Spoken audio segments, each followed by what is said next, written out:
So now that you have imported assets from the marketplace and from the Quixel bridge, I'm going to show you how to bring in assets that you have either made yourself or that you have found online from other sources. So I've just gone ahead and I've made an imports folder, which is where I'm going to start placing these different assets.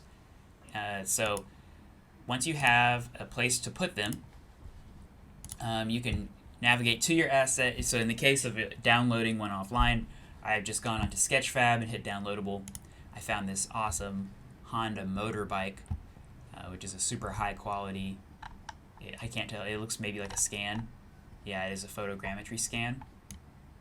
And so I went and followed the creator, and I hit download, grab the CC text, paste that into a notepad document so you have it, and click the download button. And this is important to know that we want FBX file formats. In general, for all importing to Unreal, you want everything to be in FBX if possible. So once you have your download, I'm going to take it and place it in my 3D downloads folder. And this is a prop. So I'm going to paste it here. I'm going to extract it.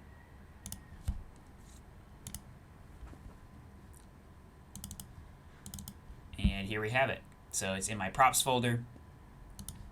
To import that into Unreal, it's very, very simple. I'm literally going to drag and drop the FBX file into the engine.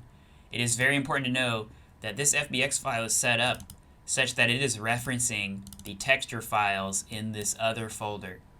So in general, whenever you are making a model, you want to store the FBX and the textures together.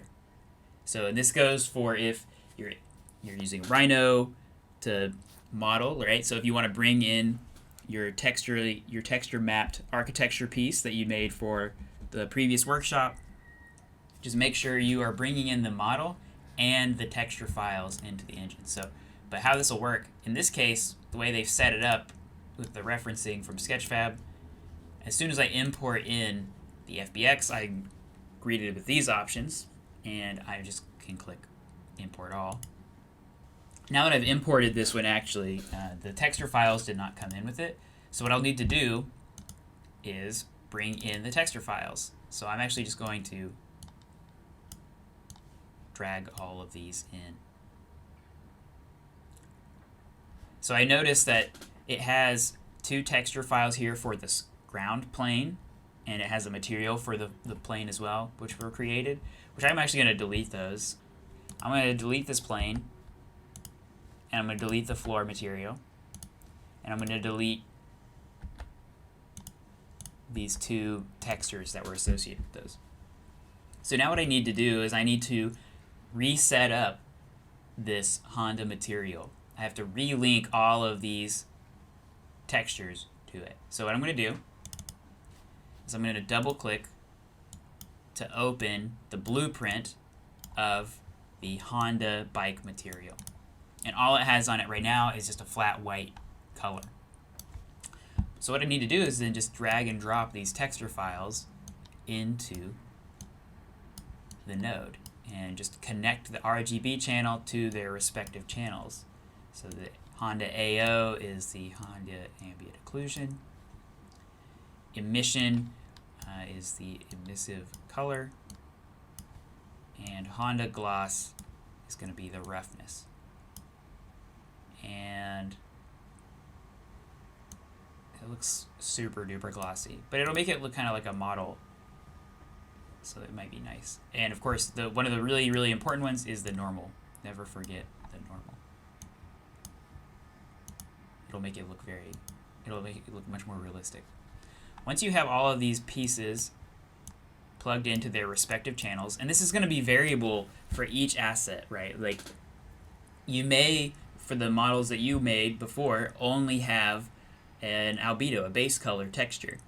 In that case, you're only going to plug in the base color, and you could use the different material modifiers to populate this list out if you so desire. Once you have all of these pieces plugged in, you can hit apply and save, and you'll notice that now even in the preview, the Honda bike is looking better. And if I drag it into the scene, there we have it. We have our Honda bike ready to go. And I'll worry about positioning it later for this scene. I'll probably miniaturize it and put it on the table or something, but this is just a nice preview of what it looks like now. Here I just recorded a really quick and dirty texture map exercise in Blender. So this may be somewhat similar to what you could do in Rhino, where I just unwrapped this form and applied this kind of scaled skin texture to it. So as you saw there, I just quickly went through and texture mapped out a model in Blender pretty loosely, and now I have it here as an FBX file, which I exported, and I'm just going to import it in. And I'm just going to click Import All. And here it has come in with everything I need. So I'm going to save it. Here gives us a preview of our model, which that looks just fine.